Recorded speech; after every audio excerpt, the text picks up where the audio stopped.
Malam itu aku tidak tidur. Bukan karena Amar menangis, tapi karena rasa diawasi itu kembali datang. Lebih dekat, lebih nyata, lebih berani. Sejak rekaman suara Khalid tersebar, hidupku berubah menjadi pelarian tanpa peta. Aku tidak lagi bersembunyi dari tetangga. Aku bersembunyi dari kekuasaan. Dan kekuasaan tak pernah suka dipermalukan. Jam menunjukkan pukul 2 dini hari ketika aku mendengarnya. Langkah kaki. Pelan. Terukur. Bukan langkah orang mabuk. Bukan langkah pencuri biasa. Langkah orang yang tahu apa yang ia cari. Aku mematikan lampu. Menutup mulut Amar dengan lembut agar tangisnya tak keluar. Napasnya hangat di dadaku. Seseorang mencoba membuka pagar. Gagal. Lalu, suara pesan masuk ke ponselku. Satu kalimat. Kali ini kami tidak akan gagal. Dunia seakan berhenti. Aku keluar lewat pintu belakang. Tanpa tas, tanpa sandal.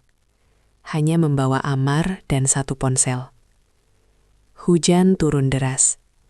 Seperti langit ingin menghapus jejakku. Aku berlari menembus gelap, masuk ke rumah tetangga, lalu keluar lagi. Jantungku hampir meledak. Dari kejauhan aku mendengar suara mobil. Lampu menyapu jalanan. Aku bersembunyi di balik semak, memeluk Amar hingga tubuh kecilnya menggigil. Maafkan ibu nak, bisikku. Ibumu tak bisa memberimu dunia yang aman. Aku menghubungi satu-satunya orang yang kupikir aman. Sepupuku sendiri. Ia menjemputku dengan wajah cemas. Memberiku tempat, memberiku selimut. Aku menangis di pelukannya. Untuk pertama kalinya, aku merasa selamat. Kesalahan terbesarku adalah merasa aman terlalu cepat. 3 hari kemudian, aku mendengar percakapan di balik pintu. Suara sepupuku dan suara asing. Anaknya ada di sini. Pastikan perempuan itu tidak sempat bicara lagi. Kakiku lemas. Telingaku berdenging. Orang yang memakan di meja yang sama denganku menjualku. Aku tidak menangis, tidak berteriak. Aku hanya tahu satu hal. Jika aku mati di sini, Amar akan ikut mati.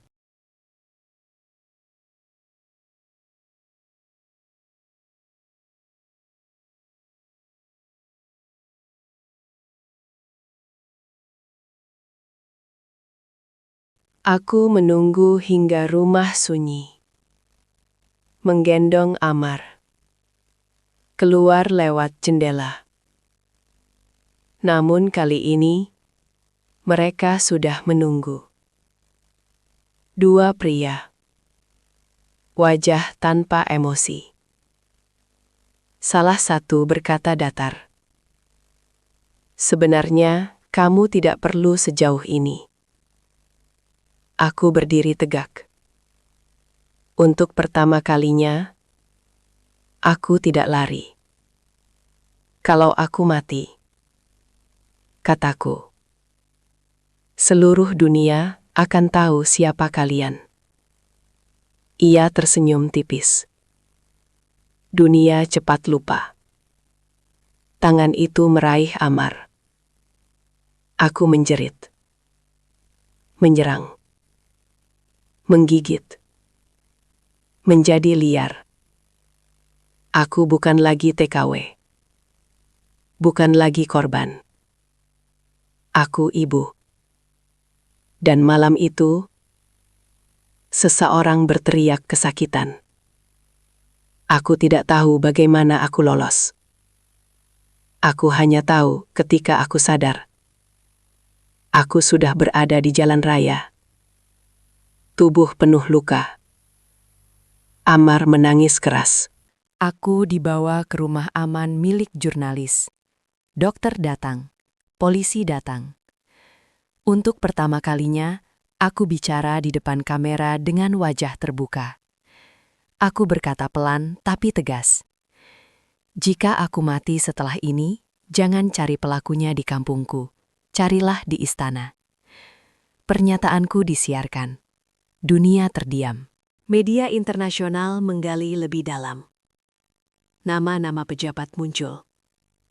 Akun-akun palsu menghilang. Tekanan global meningkat. Dan di tengah kekacauan itu, sebuah dokumen bocor. Isinya satu kalimat. Perintah netralisasi ancaman pewaris. Tidak ada nama Amar. Tapi semua orang tahu. Malam sebelum sidang internasional dimulai, aku menulis surat. Untuk Amar. Nak, jika suatu hari kau membaca ini, dan ibu tidak ada, jangan benci ayahmu. Ia mati melawan. Dan jangan benci ibumu. Ibu hanya ingin kau hidup. Aku melipat surat itu. Menyimpannya di tas kecilnya. Aku berdiri di depan kamera keesokan harinya. Dengan luka yang belum sembuh. Dengan mata yang tak lagi takut. Aku berkata, mereka bisa membunuh tubuhku, tapi tidak ceritaku. Dan jauh di balik tembok istana, aku tahu seseorang sedang gemetar.